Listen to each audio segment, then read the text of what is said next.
വെറ്റയുടെ ചോട് വേനൊക്കെ മൊത്തം ഉണങ്ങിപ്പോയതായിരുന്നേ വെറ്റിലയുടെ. എന്നിട്ട് ഇപ്പോൾ മഴയത്ത് തളുത്ത് വന്നു. അന്നേരം ഉണ്ടല്ലോ മഴ ആയതുകൊണ്ട് തെരുതെരന്ന് അതിൻ്റെ ചോട്ടി പള്ള വരുക. പള്ളയെല്ലാം പറിച്ച് നമ്മൾ ഈ എപ്പോഴും നോട്ടം കിട്ടാൻ വേണ്ടി തീരെ അടുത്താണ് നട്ടതേ.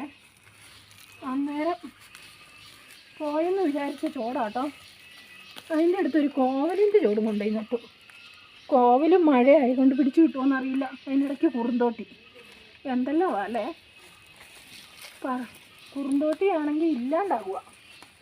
പറിച്ച് കളയാനൊട്ട് തോന്നുകയില്ല. ഈ കോവില് രക്ഷപ്പെടുമോയെന്ന് ഒരു ഇതുണ്ടോ? രക്ഷപ്പെടുമോയെന്ന് ആർക്കറിയാം. ചിലപ്പം രക്ഷപ്പെടുമായിരിക്കും. രക്ഷപ്പെട്ടാൽ പടത്തി മഴ നിൽക്കുന്നതുകൊണ്ടാണേ. വെയിലായപ്പോൾ ഇവൻ പോയി. പിന്നെ വെറ്റ പോയി. അത് കയറി വരുന്നുണ്ട്. മഴയായപ്പം കോവലും പോയി. അപ്പോൾ ഓരോ കാലാവസ്ഥയും ഓരോ സാധനങ്ങൾക്കും ബുദ്ധിമുട്ടാട്ടോ. എന്തായാലും ഞാൻ ഈ പള്ളയെല്ലാം ഒന്ന് പറിച്ച് വൃത്തിയാക്കട്ടെ. മൊത്തം പള്ളയാണ്. തെരുതെരന്ന് വെള്ളം മുളയ്ക്കുമോ ഒരു പള്ളയാണ്. ഇതൊക്കെ ഇവിടെ വന്ന് ഒരുപാട് പേര് വെറ്റില എടുത്തുകൊണ്ട് പോകുന്നുണ്ട്. ഇവിടെ അടുത്തൊരു ഉമ്മയൊക്കെ ഉണ്ട്. അവരുടെ വീട്ടിലെ പിള്ളേർക്ക് ജലദോഷം വരുമ്പോൾ ഉമ്മ ഓടി വരുവേ. ഈ 2 വെറ്റില വേണമല്ലോ എന്ന് പറഞ്ഞു. ഞാൻ പറയും ആവശ്യത്തിന് എടുത്തുകൊണ്ട് പൊക്കോ ഉമ്മ.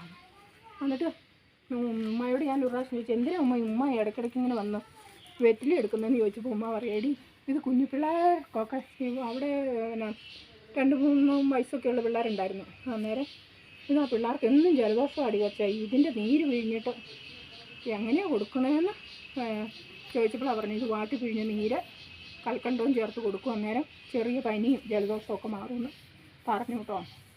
എന്നോടൊരു നമ്മുടെ അടുത്തുള്ളൊരു ഉമ്മ പറഞ്ഞതാണ്.